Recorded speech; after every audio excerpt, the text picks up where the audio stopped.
Alguém já parou para pensar em como uma simples imagem em movimento acabou virando essa força gigantesca que, de certa forma, define a nossa cultura?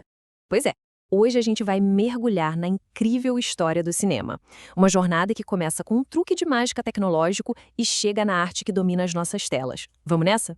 Para começar, é bom ter em mente o peso que o cinema tem. Sabe, não é só um passatempo. É uma das formas de arte mais impactantes que já foram criadas. Uma verdadeira máquina de contar histórias, de gerar emoções, que ajudou a moldar o último século. E é aqui que a história fica boa. Como é que uma coisa que começou como um experimento científico, quase um número de mágica, virou essa indústria global e uma forma de arte tão profunda? Essa é a grande questão. E para responder isso, a gente precisa voltar no tempo. Bem lá para o comecinho de tudo, para o momento exato em que essa magia foi inventada e logo depois mostrada para o mundo. A gente tem data e local exatos. Pensa só, Paris, finalzinho do século XIX. O clima na cidade era de inovação, de descobertas, e alguma coisa completamente nova estava prestes a nascer. E aqui estão os detalhes que mudaram tudo. Os culpados? Os irmãos Lumière. A invenção deles era genial, o cinematógrafo, que era câmera, projetor e copiadora, tudo num aparelho só. E o lugar? Não foi num teatro chique, foi num café. Isso mostra como o cinema nasceu de forma despretensiosa. Mas olha, aquela primeira sessão paga foi o pontapé inicial de uma indústria que hoje movimenta bilhões. Tá, mas o que exatamente essas primeiras plateias assistiram? Essa parte da história é incrível porque revela o poder bruto, inédito que a imagem em movimento tinha. Hoje em dia é até difícil de imaginar, né? Mas os primeiros filmes eram super simples. Tipo, trabalhadores saindo de uma fábrica, um bebê almoçando, nada de roteiro, nem de estrelas de cinema. Eram só pedacinhos da vida real, capturados ali, no filme. E aí vem a história mais famosa de todas. A imagem de um trem vindo na direção da câmera foi tão realista, tão chocante para quem estava assistindo, que o pessoal entrou em pânico. Dizem que teve gente que saiu correndo da sala. Isso mostra perfeitamente como o nosso cérebro nunca tinha visto uma ilusão tão poderosa. O impacto foi imediato. Só que aí entra em cena um cara que mudou o jogo. Enquanto os Lumière registravam a realidade, Georges Méliès, que era mágico de profissão, percebeu que podia criar realidades.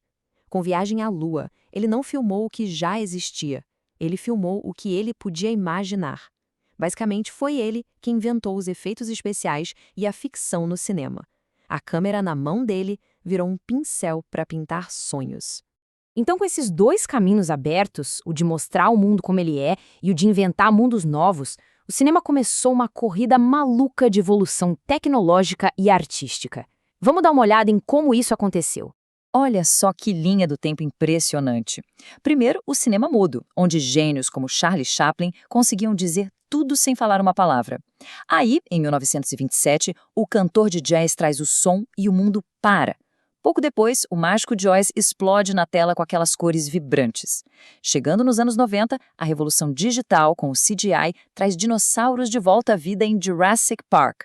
E claro, hoje em dia, a era do streaming mudou completamente o nosso jeito de consumir filmes. Mas olha, não foi só a tecnologia que mudou. O cinema se tornou um verdadeiro espelho da nossa sociedade, refletindo e, muitas vezes, até moldando quem a gente é. É aqui que está a força cultural do cinema. Os filmes são como uma cápsula do tempo, sabe? Eles mostram como as pessoas viviam, o que vestiam, o que sonhavam. Eles lançam moda, criam gírias e, o mais importante, podem ser uma ferramenta poderosíssima para questionar a sociedade e até para educar. Um exemplo perfeito disso, que a gente conhece muito bem, é Cidade de Deus. O filme não só contou uma história impactante, mas levou uma realidade bem específica do Brasil para o mundo todo, gerando discussões sobre violência, desigualdade e arte que continuam até hoje. E essa capacidade de levar o local para o global não é só de Hollywood, não. E já que a gente está falando de cinema no mundo todo, segure essa informação. Apesar da fama de Hollywood, quem mais produz filmes no mundo, em quantidade, é a Índia, com a sua poderosa indústria de Bollywood. Isso só prova que o cinema é mesmo um fenômeno global. Agora, uma curiosidade rápida, só para a gente ter uma noção da evolução. 50 segundos, essa era a duração do primeiro filme lá dos irmãos Lumière. É bom lembrar disso na próxima vez que a gente for assistir um filme de 3 horas, né? E, para fechar essa parte, alguns marcos da indústria hoje: o Oscar, claro, como o prêmio mais famoso, Avatar, quebrando todos os recordes de bilheteria, e a maior ironia de todas, Pensar que tudo isso nasceu de algo que no começo era visto só como um experimento, uma curiosidade científica e não como arte.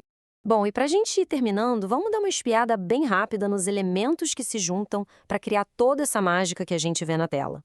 É que um filme não é feito por uma pessoa só, né? É um trabalho de equipe gigantesco, quase uma orquestra. Precisa da visão de quem está na direção, da base que é o roteiro, do olhar da fotografia, da emoção que vem da atuação, do ritmo que a montagem dá e, claro, da alma, que é a trilha sonora. Tudo isso tem que funcionar em perfeita harmonia. E é isso, de um trem de 50 segundos que fez gente sair correndo do cinema, até universos inteiros que a gente carrega no bolso. Essa é a história do cinema, a história da criatividade humana. A pergunta que fica agora é: qual vai ser o próximo capítulo? A tela continua em branco, só esperando a próxima grande história.